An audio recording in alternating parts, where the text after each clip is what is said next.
surface level burning as well. So it's very difficult to put out the fires unless there is continuous amount of rainfall in these landscapes.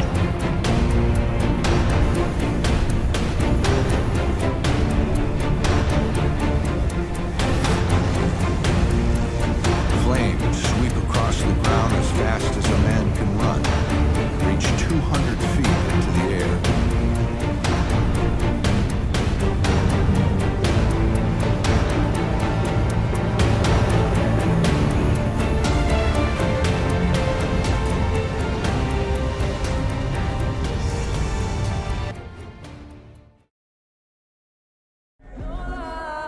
Feel your eyes, they all over me. Don't be shy, take control of me. Get the vibe, it's gonna be lit tonight.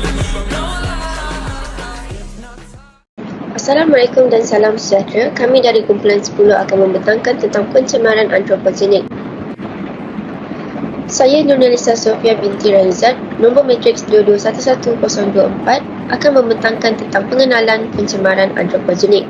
Pencemaran antropogenik adalah pengenalan oleh manusia ke dalam persekitaran unsur-unsur pencemaran yang mengubah kualitinya menyebabkan kesan negatif. Pengenalan bahan pencemar adalah akibat daripada aktiviti atau proses yang dicetuskan oleh manusia. Dalam kebanyakan kes, pencemaran antropogenik membawa kesan yang besar kerana kekerapan dan besarnya. Ini menjadikan mekanisme pemulihan semula jadi untuk mendapatkan keseimbangan tidak mencukupi. Pencemaran udara merupakan salah satu jenis pencemaran antropogenik. Pencemaran udara bermaksud satu keadaan yang melibatkan bahan kimia, jirim zarah yang terkandung dalam udara sehingga berlakunya perubahan dan ketidakselesaan. Antara contoh pencemaran udara adalah seperti pembakaran terbuka, pelepasan asap kenderaan bermotor dan asap rokok. Seterusnya masuk kepada topik pembakaran hutan di Indonesia. Aktiviti pembakaran hutan di Indonesia adalah ditarikhkan sebagai aktiviti yang menyalahi undang-undang. Pembakaran hutan boleh dilakukan secara terkawal, namun jika aktiviti tersebut dilakukan oleh individu yang tidak mempunyai sifat bertanggungjawab, tragedi seperti terjerebu pasti akan berlaku. Antara cara-cara untuk mencegah pembakaran hutan tidak terkawal di Indonesia adalah penguatkuasaan undang-undang, membabitkan hukuman terhadap aktiviti haram di hutan seperti pembakaran tidak terkawal. Kerjasama antara kerajaan G2G dalam menangani bencana jerebu yang memberi kesan kepada negara di Asia Tenggara. Mengadakan kempen kesedaran berkaitan dengan impak negatif pembakaran terbuka kepada masyarakat. Antara kesan-kesan pembakaran hutan di Indonesia adalah memberi kesan terhadap kesihatan, terutama sekali kepada individu yang menghidapi asma, bronkitis, radang paru-paru, jantung dan alhan kepada asap, menyebabkan berlakunya pencemaran udara yang teruk. Selamat petang, nama saya Kevin Singh, nombor matriks 22100702 dan saya ingin meneruskan kesan-kesan pembakaran di Indonesia. Yang seterusnya ialah kemusnahan flora dan fauna. Dan ia juga akan menjejaskan hubungan diplomatik antara negara yang terkesan akibat pembakaran hutan di Indonesia.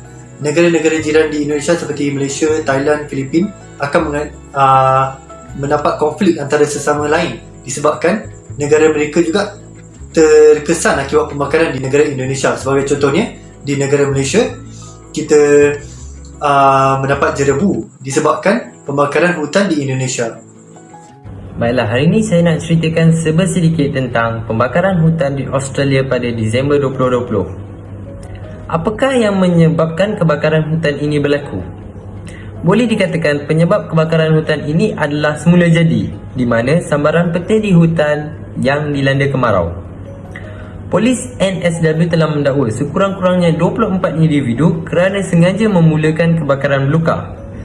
Selain itu, polis juga telah mengambil tindakan undang-undang terhadap 183 individu kerana kesalahan berkaitan kebakaran sejak November. Kesan kebakaran ini telah memberi impak yang besar, di mana kebakaran telah merobek kawasan belukar, kawasan berhutan dan taman negara seperti Blue Mountains. Beberapa bandar besar di Australia turut terjejas, termasuk Melbourne dan Sydney. Kebakaran telah merosak banyak rumah, properti, flora dan fauna dan juga habitat terancam.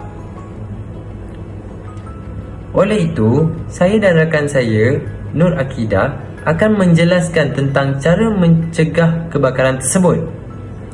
Terdapat lebih daripada 2,000 anggota bomba telah dikerahkan turun ke lapangan bagi memadamkan kebakaran. Dan lebih banyak sokongan dalam perjalanan seperti Amerika Syarikat, Kanada dan juga New Zealand turut menghantar anggota bomba mereka bagi membantu menyelesaikan proses kebakaran tersebut. Assalamualaikum warahmatullahi wabarakatuh dan salam sejahtera. Terima kasih kepada saudara Zafri. Baiklah, nama saya Nur Akidah binti Kasrin, nombor matrik 22106777. Kita pergi kepada cara mencegah yang kedua, iaitu Kerajaan Persekutuan juga telah menghantar bantuan ketenteraan seperti anggota tentera, pesawat tentera udara dan kapal penjelajah tentera laut untuk memadam kebakaran, pemindahan, mencari, menyelamat serta usaha pembersihan.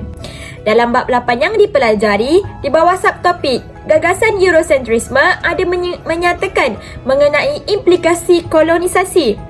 Salah satu daripadanya ialah menyemarakkan proses antropogenik di mana egoisme dan saintisme memberikan kesan kepada kemusnahan ekologi dan alam sekitar disebabkan oleh penggunaan sains dan teknologi yang bersifat memusnah dan mencemar. Seterusnya saya serahkan kepada saudara Syabil.